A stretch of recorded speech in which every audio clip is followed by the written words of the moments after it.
ও guys দেখো finally কিন্তু আমরা আছি এখন হাওড়া ব্রিজের কাছাকাছি। তো দেখতে পাচ্ছ পুরো হাওড়া ব্রিজটা কিরকম, ভিতর দিয়ে আমরা এখন যাচ্ছি ভিতরে। এখন দেখা এখান থেকে ধরবো লঞ্চ, ধরে ধরে যাবো হাওড়া ব্রিজে। আমরা যাবো হাওড়া ব্রিজে ঘুরতে গাইস। হ্যালো বন্ধুরা, আমি বিলাক ভাই। তো এখন আমি হচ্ছে আমার কলকাতা বাড়িতে। তো এখন এসছে আমাদের এখানে সোনারপুর থেকে পিসি।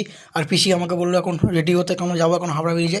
তো চলো ফাইনালি রেডি হয়ে যাই। তার কি কি মজা হয় থাকছে সব কিন্তু এই ভিডিওতে। তোমরা কিন্তু ভিডিওটা মিস করো না কেউ। তো বন্ধুরা আমি কিন্তু ফুল রেডি, ঠিক আছে। আবার পিচিরা রেডি হচ্ছে, পিচিরা কিন্তু উপরে রেডি হচ্ছে। তো আমি কিন্তু এখন ফুল রেডি। চলো এবার ওরা আসুক, তারপর কিন্তু আমরা রওনা দেবো। তো পিচিরা উপর দিয়ে রেডি হয়ে চলে এসছে নিচে। তারপরে কিন্তু এখন আমরা বেরাবো। তো এটা আমার পিসি আর ওটা আমার একটা পিসি হয়, ঠিক আছে গাইস। তো এখন আমরা এখান থেকে লঞ্চ ধরবো। অনেকে ভোট বলে, জাহাজ বলে, কিন্তু আমরা লঞ্চ বলি। যে দূরে যে লঞ্চটা আসছে লঞ্চে করে আমরা যাবো। ফাইনালি এখন আমরা উঠবো লঞ্চে। লঞ্চটা কিন্তু এখন দাঁড়াচ্ছে জেটির মধ্যে।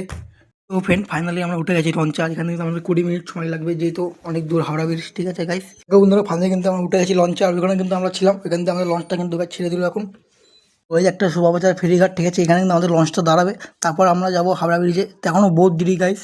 ওখান থেকে আমাদের লঞ্চটা ছেড়ে দিচ্ছে। এখন আমরা যাবো বালিগঞ্জ জেটি, তারপর যাবো হাওড়া ব্রিজ। গাইস জল থেকে দেখো কি সুন্দর দেখতে লাগছে, যেহেতু লাইট জ্বলছে আর খুব সুন্দর লাগছে গাইস, কি বলবো তোমাদের। দেখো বন্ধু এখন কিন্তু আমরা আছি হাওড়া ব্রিজের তলায়। তো তোমরা দেখতে পাচ্ছ এখন লঞ্চটা বেরোচ্ছে হাওড়া ব্রিজের তলার দিকে। আর ফাইনালি কিন্তু বেরিয়ে গেল। বন্ধুরা 20 মিনিট জার্নি করার পর আমরা চলে এসেছি হাওড়া ব্রিজ লঞ্চ ঘাট। এটা হাওড়া ব্রিজ। তোমরা একবার হাওড়া ব্রিজের ভিড়টা দেখো। তোমরা জানো এখানে প্রতিদিন কোটি কোটি মানুষ যাওয়া আসা করে। আর ভিড়টা একবার দেখো গাইস, আমরা তো পুরো জামে পড়ে গেছি। তো দেখতে তো পাচ্ছ প্রচুর ভিড়। আমাদের টিকিট চেক হচ্ছে। তো ফাইনালি আমি তো টিকিটটা দাদাকে দিয়ে দিলাম। আর যেতেই দূর, ভারতের সব থেকে বড় স্টেশন হাওড়া। তো দেখতে পাচ্ছ কত ভিড়। আর এখানে কিন্তু প্রতিদিন কোটি কোটি মানুষ যাওয়া আসা করে গাইস। তো এখানে আমরা এখন হয়ে গেছি। তো আমরা যাবো এখন ফাইনালি হাওড়া ব্রিজের দিকে। তো এখন আমরা রওনা দিচ্ছি হাওড়া ব্রিজের দিকে। আর তোমরা কিন্তু ভিডিওটা দেখতে থাকো। তো গাইস অপেক্ষা করার পর আমি কিন্তু চলেছি হাওড়া ব্রিজের কাছাকাছি। আর এটা কিন্তু আমার অনেকবার আসা হয়ে গেছে হাওড়া ব্রিজ। দেখো ব্রিজের উপরে কিন্তু ট্যাটুর দোকান বসেছে পুরো হাওড়া ব্রিজের উপরে। দেখো গাইস ব্রিজের উপরে প্রচুর জাম। আমরা এখন আছি হাওড়া ব্রিজের উপরে গাইস, দেখতে তো পাচ্ছ পুরো হাওড়া ব্রিজ। তো বন্ধুরা ফাইনালি এখন আমরা আছি কিন্তু পুরো হাওড়া ব্রিজের উপরে। তো দেখতে পাচ্ছ প্রচন্ড ভিড় হাওড়া ব্রিজে। আর এটা তো প্রতিদিন যাওয়া আসা করে কোটি কোটি মানুষ গাইস। তো ফাইনালি এখন আমরা আছি হাওড়া ব্রিজের কাছাকাছি। তো এখন আমরা যাচ্ছি। আর দেখতে তো পাচ্ছ সামনে সামনে কিন্তু সেই বড় হাওড়া ব্রিজ। তো চলো আরো মজা করবো অনেক। এখানে এসে কিন্তু আমার পিসি কিছু ছবি তুলে নিল গাইস, যেহেতু ওরা প্রথমবার এসে। তো এখন আমি যাচ্ছি পুরো হাওড়া ব্রিজের উপরে। আর এখান থেকে গঙ্গাটা একবার দেখো গাইস, প্রচন্ড ভয় লাগছে। কেউ যদি এখান থেকে একবার পড়ে যায় খতম। তো বন্ধুরা ফাইনালি এখন আমি আছি হাওড়া ব্রিজে ফুল মার্কেটে। তো তোমরা তো দেখতে পাচ্ছ ফুল মার্কেট গাইস। এটা হচ্ছে কলকাতা তোমার ভিআইপি ফ্যাশন।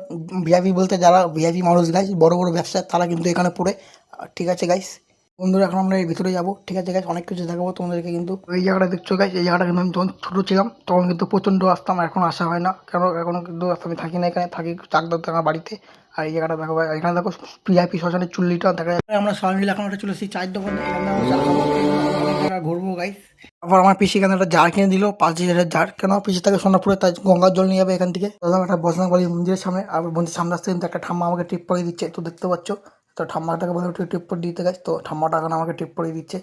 তো খুব ভালো লাগছিল গাইস। তো কেমন লাগছে কমেন্টে জানাবে। তো টিপটা পরে কেমন লাগছে বন্ধুরা। আমি তো এখানে একটা জিনিস বুঝলাম না, এখানে যা দেবো তাই খুশি করে নেবে, কিন্তু তা না। এখানে কিন্তু নিচেও 30 টাকা। কেন গাইস এখানে মন্দিরদের টিপটা দেয়, তার জন্য আধার কাছ থেকে নিচেও পুরো 30 টাকা। ফ্রেন্ড আজকে ভিডিওটা তোমাদের কাছে কেমন লাগলো তোমরা কিন্তু কমেন্টে করে জানাবে। আর দেখা হচ্ছে তোমার সাথে নেক্সট ভিডিওতে।